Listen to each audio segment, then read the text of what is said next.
నేటి వార్తలు చదువుతున్నది కుమారి అరుణ ఎద్దుల. తీరాన్ని తాకిన మొంద. అంతర్వేది సమీపంలో భూభాగం పైకి తీవ్ర తుఫాను.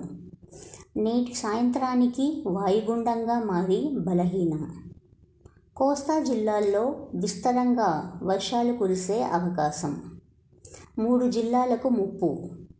ములుగు, భద్రాద్రి, ఖమ్మంలకు రెడ్ అలర్ట్. 12 జిల్లాలకు ఆరెంజ్ హెచ్చరికలు.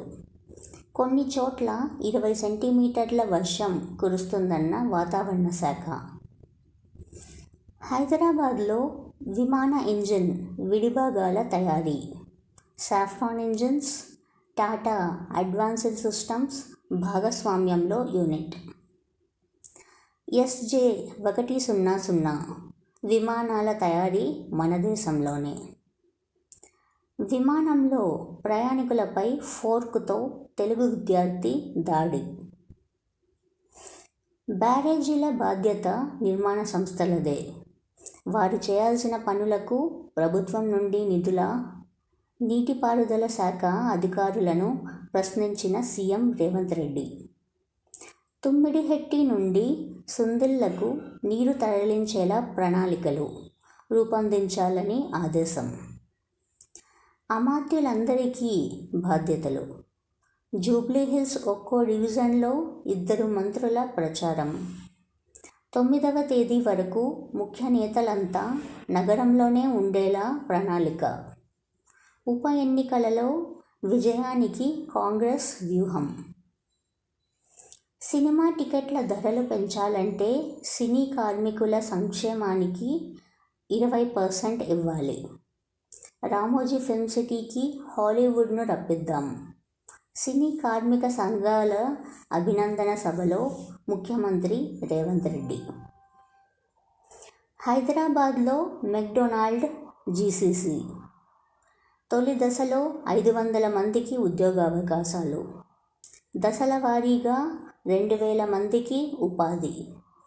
నేడు ప్రారంభించనున్న ముఖ్యమంత్రి రేవంత్ రెడ్డి. కేంద్ర ఉద్యోగులకు తీపి కబురు. 8వ తేదీన వేతన సవరణ సంఘం విధి విధానాలకు కేబినెట్ ఆమోదం.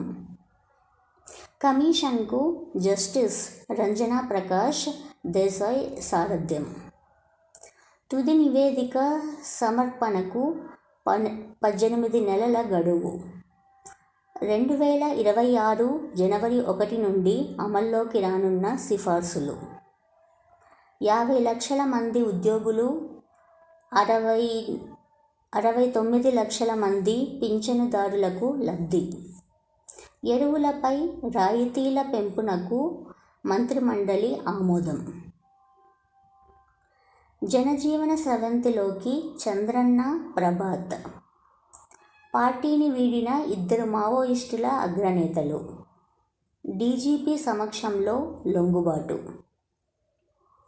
హైదరాబాద్ అభివృద్ధి భాజపాతోనే. ప్రజలకు సేవ చేసే వారికే ఓటేయండి. ఆ 3 పార్టీలు ఒకటే. జూబ్లీహిల్స్ ప్రచారంలో కేంద్ర మంత్రి కిషన్ రెడ్డి. అంతర్జాతీయ న్యాయ విశ్వవిద్యాలయ చట్టానికి గవర్నర్ ఆమోదం. గెజిట్లో ప్రచురణ కోసం జీవో జారీ చేసిన న్యాయశాఖ.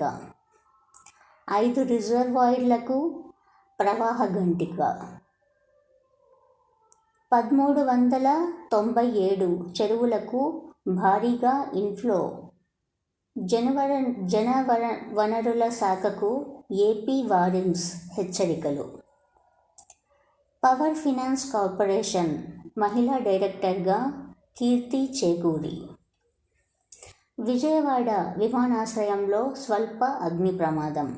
వ్యాపించిన మంట, పొగ. తెలుగుదేశం మార్కెటింగ్ విభాగంలో చేపట్టిన కొనుగోళ్లలో అవినీతిపై ఏసీబీ దర్యాప్తు. వైకుంఠ ద్వార దర్శనం 10 రోజుల యథాతథం.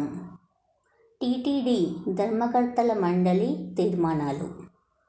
ఇట్లు కుమారి అరుణ ఎద్దుల.